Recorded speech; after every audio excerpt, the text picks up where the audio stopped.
Soul, Lore and History, Part 5. The Old Shore and Beyond.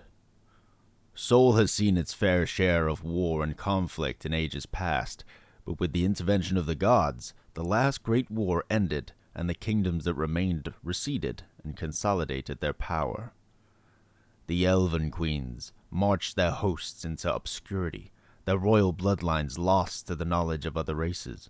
Only their own kin would be trusted to know where they now dwell. The dwarven houses laid down their battle axes and raised their pickaxes as one to carve wealth and riches from the earth. Trade with others is vital for their survival, but the skills they have honed over centuries they hoard and covet above all else. Man seized their opportunity to expand their borders after the last great war ended, claiming distant lands for themselves, but it proved too much for one kingdom to hold, fracturing and dividing under its own weight. After the enemy was defeated, and the gods banished much of its host and followers, those who remained wielded little power. The races of tieflings, half-orcs, and dragonborn were left scattered and leaderless. Many, who were forced or otherwise coerced to fight for the enemy in the last great war, were allowed to integrate themselves into the kingdom of man as decreed by the gods.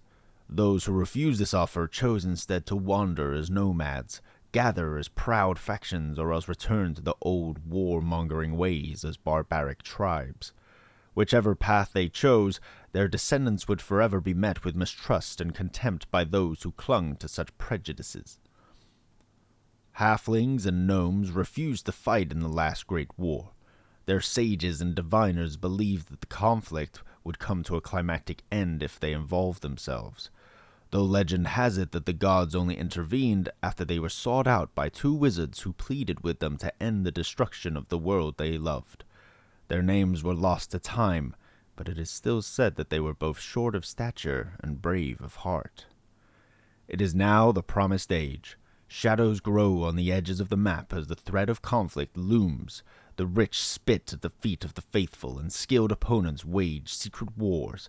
All the while otherworldly threats seek to destroy us all, rich and poor, winner and loser alike. And now that man has stacked stone upon the shores of the promise, many fear that next time the gods might not be so easily swayed.